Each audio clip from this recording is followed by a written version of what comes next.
담을 뛰어넘은 사람들, 어느덧 5번째 시간입니다. 오늘은 다윗에 대해서 함께 보려고 합니다. 이 다윗이 만난 담이 있습니다. 아주 유명한 담이죠. 바로 골리앗이라고 하는 담입니다. 하지만 이 골리앗이라고 하는 이 담을 만나기 전에 먼저 넘어야 할 담들이 있었어요. 첫째는 오해라고 하는 담입니다. 누군가가 나를 오해하는 거죠. 우리 성도님들도 그런 경험이 있으실까요? 누군가에게 오해를 받는, 내 진심이 곡해되고 내 진심이 부정되고, 나는 그런 생각을 해본 적이 없는데 누군가에게는 벌써 내가 그런 생각을 하고 있고 이미 그런 사람이 되어버린 적, 유쾌한 경험은 아닙니다. 하지만 그런 적도 아마 우리 성도님들도 경험해 보시지 않았을까 싶습니다. 이 다윗이 이 골리앗과 싸우려 합니다. 엄청난 용기가 필요한 일인데 이 어린 다윗이 싸우겠다고 달려듭니다. 이때 누군가가 뜯어 말리죠. 바로 다윗의 큰 형 엘리압이 말렸습니다. 오늘 우리가 읽지는 않았습니다만은 28절 말씀, 사무엘상 17장 28절을 읽겠습니다. 시작. 큰 형 엘리압이 다윗이 사람들에게 하는 말을 들은지라 그가 다윗에게 노를 바라여 이르되 네가 어찌하여 이리로 내려왔느냐, 들에 있는 양들을 누구에게 맡겼느냐, 나는 내 교만과 내 마음의 완악함을 아노니 내가 전쟁을 구경하러 왔도다. 이 엘리압이 다윗에게 이렇게 말합니다. 너 교만하구나. 너 마음이 참 완악하구나. 고집이 세구나. 너밖에 모르는구나. 이기적이구나. 졸지에 다윗이 어떤 사람이 되어 있냐면 무척 교만한 사람, 마음이 뻣뻣한 사람, 이기적인 사람, 고집불통, 소통이 안 되는 불통의 사람이 되어 있는 것이죠. 다윗은 그런 사람이 아닙니다. 다윗을 직접 겪어보지 않고 엘리압이 하는 말만 듣고 다윗을 판단하시면 안 됩니다. 제발. 다윗은 그런 사람 아니에요. 다윗은 교만한 사람도 아니고요. 다윗은 똥고집을 부리고 있는 것도 아닙니다. 다윗은 오기를 부리고 있는 것도 아니며 다윗은 객기를 부리고 있는 것도 아닙니다. 다윗은 오히려 겸손한 사람이에요. 복음서에서 보니까 사람들이 예수님을 뭐라고 하던가요? 호산나, 다윗의 자손이요? 그렇게 말한 때도 있었죠. 하지만 그건 잠시 잠깐. 사람들이 예수님을 뭐라 그랬냐면 미쳤다 그랬습니다. 저 양반 미친 양반이다. 자, 우리 마가복음 3장 21절을 읽겠습니다. 시작. 예수의 친족들이 듣고 그를 붙들러 나오니 이는 그가 미쳤다 함이라. 지금 누가 예수님을 붙들러 나왔어요? 친족들이요. 우리 말로 친족들, 다른 번역은 가족들입니다. 가족들. 그러니까 거기에는 예수님의 어머니 마리아가 있어요. 예수님 뜯어 말리려고. 예수님의 아버지 요셉이 있습니다. 그리고는 예수님의 아우들, 예수님의 여동생들 다 있죠. 오빠 이리 와. 형 얼른 오세요. 거기 있지 마세요. 왜? 사람들이 다 뭐라는 줄 아세요? 형 미쳤대요. 오빠 미쳤대요. 우리가 누군가에게 오해를 받을 때, 그것도 나를 제법 잘 안다고 생각했던 사람에게 오해를 받을 때 얼마나 큰 상처를 입습니까? 저분은 나를 알아주겠지. 근데 뒤돌아서는 마음이 교만한 자다, 마음이 완악한 자다, 막 이런 얘기를 누군가에게 하고 있다면 정말 마음이 아프겠죠. 아직 골리앗이라는 담을 만난 건 아니에요. 근데 벌써 다윗은 오해를 받는 담을 만나고 있는 겁니다. 그는 이런 사람이라더라. 그는 저런 사람이라더라. 다윗이 넘어야 했던 또 하나의 담이 있습니다. 오해의 담을 넘어서 편견의 담을 또 만납니다. 오해의 담은 다윗의 친족, 형에게서 들었던 말이라면 편견의 담은 다윗의 지도자였던 사울에게서 받는 담이었습니다. 이 사울이 골리앗하고 싸우겠다는 이 어린 다윗을 보고 한마디로 웃어버립니다. 네가야. 참말로. 자, 우리 33절 말씀을 같이 또 읽어보겠습니다. 시작. 사울이 다윗에게 이르되 네가 가서 저 블레셋 사람과 싸울 수 없으리니 너는 소년이요 그는 어려서부터 용사임이니라.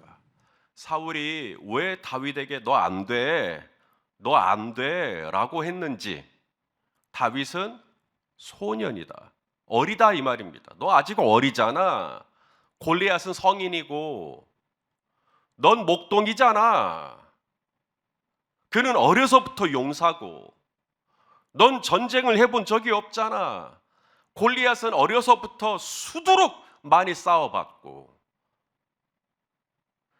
갓 1m를 넘긴 농구라고는 들어본 적이 없는 초등학교 3학년 아이와 1m 98cm, 2m에 달하면서 고등학교, 대학교, 미국 프로농구에 이르기까지 농구의 황제라 불렸던 마이클 조던하고 라인 바깥에서 골을 넣는 3점 슛 쇼기를 한다면 누가 이길까요?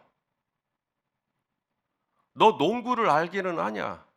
농구공을 들어보기는 해봤냐? 네가 쏘기는 해봤냐? 농구 들 힘은 있냐? 그것과 비교도 안 될 정도의 막막함, 깝깝함, 기가 막힘, 어이없음, 이런 감정들이 이 소년을 보는 순간 사울 안에 막 올라오는 겁니다.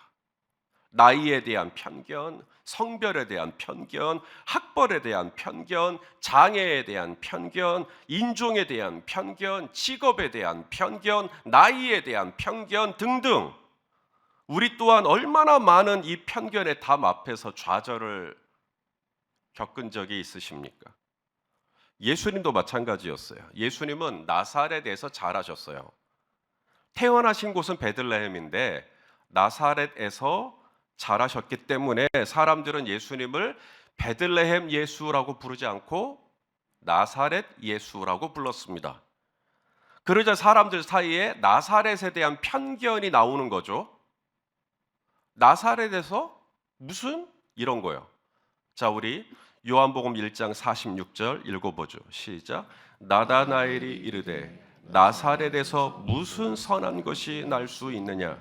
빌립이 이르되 와서 보라 하니라. 빌립이 뭐라 그랬냐면 내가 예수님을 만났는데 그분이 나사렛 출신이신데 그분이 메시아다. 다윗의 자손으로 오시는 메시아가 나사렛에서 나온다고? 받아들일 수가 없는 겁니다. 어떻게 나사렛에서 선한 것이 나올 수 있느냐? 이 나사렛은 이 북쪽 갈릴리 지역, 이 북쪽은요 혼혈인들이 많이 살아요. 북이스라엘이 망할 때 아시리아가 와서 쓴 정책이 뭐냐면 자기들 나라 군인들하고 이 북쪽 이스라엘에 살아가는 여인들하고 결혼을 시키는 겁니다. 그래서 혼혈인들이 많이 나왔어요. 유대인들은 이방인들도 싫어하지만 혼혈인들도 싫어했습니다. 그래서 사마리아 땅으로 안 가려고 했던 겁니다. 순수 혈통을 지키지 않았다라고 하는 것 때문에요. 왜냐하면 이 사마리아가 북이스라엘의 수도였어요. 그러니 거기는 얼마나 더 많은 혼혈인들이 살았겠어요?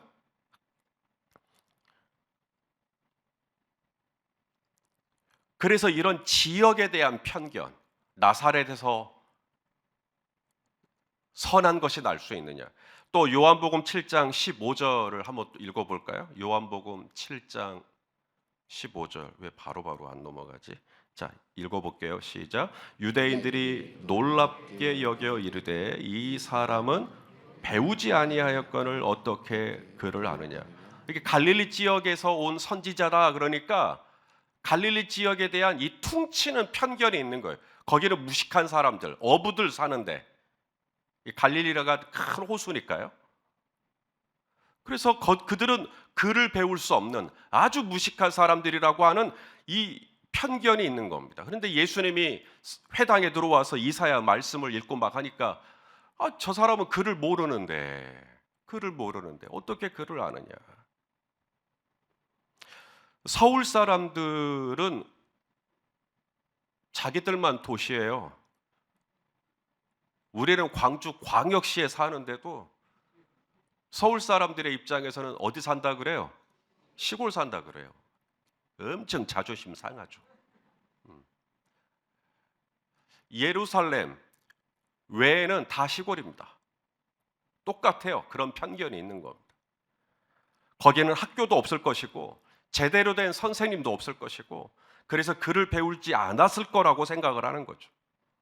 그래서 예수님이 나사렛에서 자라셔서 갈릴리 지역에서 주로 있었잖아요. 그리고 예루살렘에 딱 오니까 만만찮은 이 편견의 담들을 예수님도 만나야 했던 것이죠. 하나님의 아들이신 예수님도 이런 오해와 이런 차별과 이런 배제와 이런 편견의 담을 만났다면 그 용감무쌍한 다윗도 말할 수 없는 편견을 만났다면 저와 여러분도 이 땅에 살아가는 날 동안 나를 직접 겪어보지 않고도 내가 어디 출신이라는 이유 하나만으로 내가 무슨 일을 하고 있다라는 이유 하나만으로 나에 대해서 벌써 평가가 다 끝나버렸어. 그럼에도 불구하고 이 어린 다윗은 이런 오해를 받는 나의 진심이 곡해되는 담을 뛰어넘습니다. 그리고 너는 어리잖아, 너는 나이가 어리잖아 라고 하는 이 편견도 뛰어넘습니다. 그리고 골리앗과 마주섭니다. 이유가 뭐죠 도대체? 이 무모한 싸움을 하려는 이유가 뭐죠? 큰형 엘리압이 이야기한 것처럼 이번 기회에 내가 얼마나 잘 싸우는지를 내가 증명해가지고 내 이름과 명성을 떨치겠다, 이런 거 아닙니다. 다윗이 골리앗과 싸우려 했던 이유는 자신의 입신양명을 위해서도 아니고요, 이기적인 명예나 욕심 때문도 아니고요. 다윗은 순전히 지금 골리앗과 싸우려는 그 동기를 겉옷을 다 벗겨보면 그 안에 하나님밖에 없어요. 정말 하나님 때문에 싸우려고 하는 거예요. 하나님 때문에 그 일을 하려고 하는 거예요. 골리앗이 한 일이 뭐냐면 바로 이 하나님을 모욕한 일이었거든요. 우리 아버지를 모욕했어요. 누가? 견딜 수가 없는 것이죠. 우리 하나님을 모욕했어요. 자, 우리 26절 말씀을 한번 읽어보겠습니다. 시작. 다윗이 곁에 서 있는 사람들에게 말하여 이르되 이 블레셋 사람을 죽여 이스라엘의 치욕을 제거하는 사람에게는 어떠한 대우를 하겠느냐? 이 할례받지 않은 블레셋 사람이 누구에게 살아계시는 하나님의 군대를 모욕하겠느냐? 개인적인 자존심 때문이 아닙니다. 여러분, 사람은 이 자존심이 굉장히 강한 동기가 됩니다. 자존심을 위해서라면 사람은 못할 일이 없어요. 이 자존심을 위해서요, 사람을 때리기도 하고 사람을 죽이기도 하고 나라들은 자존심 때문에 전쟁을 벌이기도 합니다. 하지만 오늘 다윗은 자신의 그런 알량한 자존심 때문에 지금 골리앗과 싸우겠다라는 거 아니에요. 오직 하나님을 위해서 싸우겠다는 겁니다. 혈과 육의 싸움이 아닙니다. 다윗이 볼 때 이 싸움은 영적 전쟁이에요. 아니나 다를까 이 골리앗이 이 다윗이 자기랑 싸우겠다고 이 조그마한 애가 걸어 나오는 걸 보니까 이제 이 블레셋의 골리앗 장수가 다윗을 저주하기 시작합니다. 그들의 신들의 이름으로. 우리 43절 읽어볼까요? 시작. 블레셋 사람이 다윗에게 이르되 네가 나를 개로 여기고 막대기를 가지고 내게 나왔느냐 하고 그의 신들의 이름으로 다윗을 저주하고. 오늘 본문을 읽을 때 우리는 다윗과 골리앗의 싸움으로 읽죠. 우리는 그렇게 읽어요. 사람은 그렇게 읽어요. 하지만 이 어린 다윗의 눈에는 이건 혈과 육의 싸움이 아니에요. 다윗과 골리앗의 싸움이 아니에요. 이것은 다윗이 믿는 여호와 하나님과 저 블레셋 장수가 믿는 다곤 신과의 영적 전쟁이에요. 우리 아빠와 네 아빠의 싸움이에요. 이건 새우 싸움이 아니라 고래 싸움이라고요. 다윗은 그렇게 판단을 했어요. 등치 큰 사람과 등치가 왜소한 사람의 싸움도 아니요, 싸움을 잘하는 사람과 못하는 사람의 싸움도 아니요, 유리한 사람과 불리한 사람의 싸움도 아니요, 다윗이 볼 때 이 싸움은 하나님과 우상의 싸움이에요. 영적 전쟁이에요. 그래서 47절에 다윗이 이렇게 고백을 합니다. 47절 읽어볼게요. 시작. 또 여호와의 구원하심이 칼과 창에 있지 아니함을 이 무리에게 알게 하리라. 전쟁은 너하고 나하고 잘 싸우는 거 못 싸우는 거에 달려 있는 게 아니라 전쟁은 우리 아빠한테 달려 있어 라고 하는 얘기예요. 전쟁은 여호와께 속한 것인즉 그가 너희를 우리 손에 넘기시리라. 너 이제 우리 아빠 만난다, 너 두고 봐, 이거예요. 지금 다윗은 자신이 얼마나 이 돌팔매를 잘 던지는지 거기에 기반으로 두고 지금 이렇게 큰 소리 치는 거 아니에요. 다윗이 볼 때 이번 싸움은 칼과 창과 단창과 맷돌의 싸움이 아닙니다. 힘 있는 자와 힘 없는 자의 싸움도 아니고요, 다 큰 어른과 아이의 싸움도 아닙니다. 다윗이 볼 때 이 싸움은 하나님께 속한 싸움이고 영적 전쟁이에요. 자신보다 2배, 3배에 달하는 골리앗을 앞에 두고 다윗이 조금도 쫄지 않았던 이유, 아빠가 있거든요, 뒤에. 다윗은 이 골리앗이라는 담을 물리적으로 보지 않았어요. 내 앞에 담이 있을 때 그걸 영적으로 보았던 겁니다. 다윗이 기꺼이 골리앗과 싸움을 감수하려 했던 두 번째 이유가 있어요. 사울이 말리잖아요. 너 안 돼. 너는 어리잖아. 아직 너 좀 더 가서 좀 우유 좀 먹고 와라. 뭐 이런 거잖아요. 그때 다윗이 이 어른 사울을 설득하면서 했던 고백이 있습니다. 우리 34절, 35절입니다. 읽어보시죠. 시작. 다윗이 사울에게 말하되 주의 종이 아버지의 양을 칠 때 사자나 곰이 와서 양떼에서 새끼를 물어가면 내가 따라가서 그것을 치고 그 입에서 새끼를 건져내었고 그것이 일어나 나를 해하고자 하면 내가 그 수염을 잡고 그것을 쳐 죽였나이다. 나 이런 사람이에요. 나 아버지가 나에게 맡기신 양떼를 돌볼 때 사자나 곰이 나타나면, 그래서 어린 이 새끼 양을 훔쳐가면 내가 끝까지 달려가서 마침내 그 입에서 새끼 양들을 구원해내고 혹 일어나 나를 해하려고 하면 내가 그 입을 그냥 찢어버렸습니다. 이런 얘기를 하고 있는 거예요. 그러면서 결론, 그러니 내가 싸울 수 있다. 36절입니다. 시작. 주의 종이 사자와 곰도 쳤은즉 살아계시는 하나님의 군대를 모욕한 이 할례 받지 않은 블레셋 사람이리까 그가 그 짐승의 하나와 같이 되리이다. 다윗의 눈에 조금도 흔들림이 없는, 진짜로 싸우겠다라고 하는 이 권기가 가득한, 도대체 이 자신감이 어디서 오나? 경험이에요.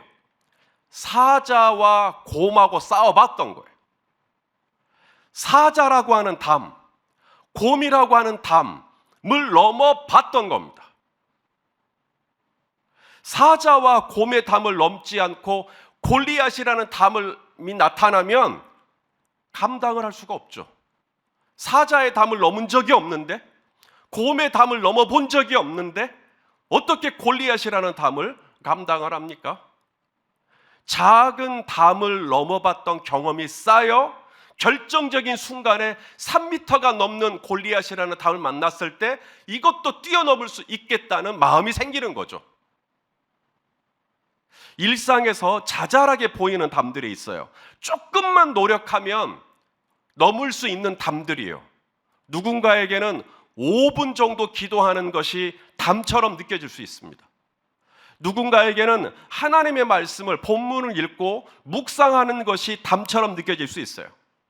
누군가에게는 낯선 이에게 스스럼 없이 찾아가서 먼저 인사를 건네는 것이 담처럼 느껴질 수 있습니다. 누군가에게는 찬양하는 시간에 옆에 있는 김 집사님처럼 손들고 찬양하는 게 그렇게 어색하고 담처럼 느껴질 수 있어요. 누군가에게는 기도를 합시다, 주여, 이런 것도 막 다 담이에요. 소리를 내서 기도하는 것도 다 담처럼 느껴질 수 있어요. 내가 조금만 노력하면 할 수는 있는데 쉽지는 않은 담. 남들이 볼 때는 아니 5분 기도하는 게 어려워요? 손 들고 찬양하는 게 어려워요? 별것 아닌 담. 그런데 그런 담들을 넘어가 보는 경험이 쌓여야 이 엘라 골짜기에서 하나님을 모욕하는 골리앗을 만났을 때 그들의 신들의 이름으로 나와 교회와 하나님의 나라를 모욕하는 소리를 들었을 때 의불이 생기는 겁니다. 쫄아버리는 게 아니라, 인류가 처음 이 높이뛰기, 장대를 가지고 높이뛰기를 했을 때 1700년대부터 시작을 했대요. 18세기죠. 이 1700년대에 장대를 이용해서 높이뛰기를 했던 높이가 1m 30이요. 장대 필요 없죠. 그냥 조금만 점프하면 넘어갈 수 있을 것 같은데, 그때 당시에는 장대를 이용해서 뛰었던 가장 큰 높이가 1m 30이었다고 합니다. 그로부터 100년이 지나서 나무를 이용해서 장대를 뛰어넘기 시작합니다. 몇 미터가 됐을까요? 처음에 1m 30이었다가 100년이 지나 나무를 이용해서 넘어가니까 사람이 3m가 넘어가더랍니다. 3m 높이를 뛰어넘어요. 3m의 담을 뛰어넘어요. 처음엔 1m 30, 그러다가 3m의 담을 뛰어넘습니다. 그러다가 나무가 여러 종류가 있잖아요. 가장 탄력이 좋은 나무가 대나무입니다. 그래서 대나무 재질로 된 나무를 이용해서 뛰어넘어가기 결정한 겁니다. 그러자 사람이 어느 정도의 높이까지 올라가냐면 4m까지 뛰어넘어갑니다. 4m면 어느 정도의 높이일까요? 그래서 이 장대를 이용해서 4m가 넘는 담을 뛰어넘어요. 오늘날 장대 높이뛰기 선수들이 사용하는 장대 길이만 4m가 넘어요. 오늘날은 4m가 넘는 장대를 들고 뛰어요.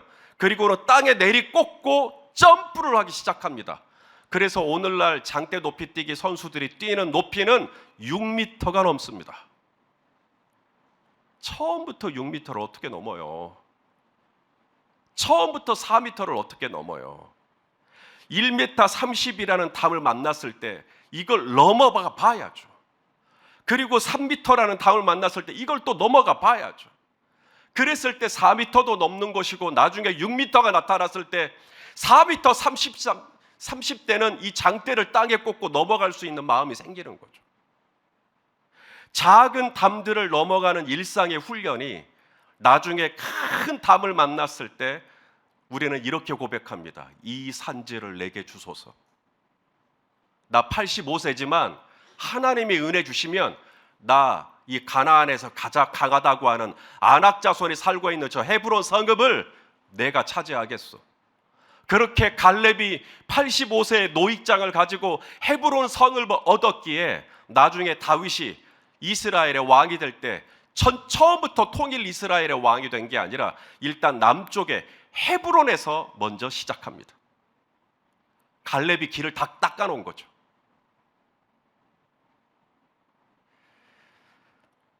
우리 마태복음 25장 21절 말씀을 한번 읽어볼까요? 시작. 그 주인이 이르되 잘하였도다 착하고 충성된 종아, 네가 6m 되는 일에 충성했음에가 아닙니다. 처음에는 어디서 시작해요? 적은 일에 충성하였음에, 적은 일에 충성하였음에 내가 더 많은 것을 내게 맡기리니 내 주인의 즐거움에 참여할지어다. 개역개정에서는 적은 일. 그런데 이전에 개역 한글 번역에서는 작은 일. 우리말 적다와 작다의 차이 아시죠? 적다라는 말은 사이즈를 의미하는 겁니다. 이 담의 높이를 이야기하는 거죠. 자, 작다라는 말이 사이즈를 의미하는 거고, 적다라는 말이 수량을 의미하는 것입니다. 남들이 볼 땐 사이즈가 작아요. 에게 1m 30. 그런데 그 담을 내가 뛰어넘는 것입니다. 남들이 볼 때는 양도 적은 거예요. 그런데 내가 그 작은 것에, 그 적은 것에 내가 먼저 최선을 다해서 담을 넘어가 보는 겁니다. 그 작은 담들을 넘어서는 작은 성공들이 모이니까 나중에는 골리앗과 같은 큰 담을 만나도 이미 작은 성공들을 통하여서 하나님이 나를 사자에서 지키셨고 하나님이 나를 고맥에서 지키셨던 경험이 있었던 다윗이 골리앗 앞에서도 떵떵거리는 겁니다. 나 우리 아빠 있어. 우리 아빠가 뒤에서 다 봐준다. 나 지금까지 수없이 경험했어. 우리 아빠가 나를 홀로 두지 않는 것을. 사자와 곰이 나를 해하려고 할 때 내가 그 수염을 뽑아버렸어. 내 아빠가 나를 도와주실 거야 라고 하는 자신감이 빡 들어가 있는 것이죠. 처음부터 들어간 게 아니고. 그러니 그 오해의 담, 그 편견의 담들을 만났을 때도 점프, 점프, 점프. 마침내 골리앗이라는 담을 만났을 때 점프. 사랑하시는 성도 여러분, 오늘 내게 주어진 작은 담부터 잘 감당하실 수 있기를 바랍니다. 오늘 내게 주어진 새끼 양을 최선을 다해서 돌보는 겁니다. 오늘 내 앞에 놓인 작은 담들을 경홀히 여기지 말고 하나님을 의지하고 신실한 마음으로 1m 30부터 넘으시고, 그리고 3m 넘으시고, 그리고 4m 넘으시고, 마침내 6m도 넘어가는 하나님의 은혜와 더불어서 그 높은 담을 뛰어넘은 믿음의 사람의 반열에 저와 여러분 다 있을 수 있기를 예수님의 이름으로 축원합니다. 기도하시겠습니다. 오 아버지 하나님, 오늘도 주님의 은혜를 우리 성도님들 허락하여 주시옵소서. 오늘 우리에게 주어진 지극히 작은 일, 지극히 적은 일, 남들이 볼 때는 별것 아닌 것 같아도 하나님 이 1m 30의 담부터 먼저 넘기를 원합니다. 오 아버지, 지극히 작은 것에 충성하기를 원합니다. 새끼 양에게 충성하기를 원합니다. 오늘 내게 주어진 일상을 소홀히 사는 게 아니라 정말 하나님 아버지를 의지하는 마음으로 살아가기를 원하오니 주여 믿음을 더하여 주시옵소서. 예수님의 이름으로 기도하옵나이다. 아멘.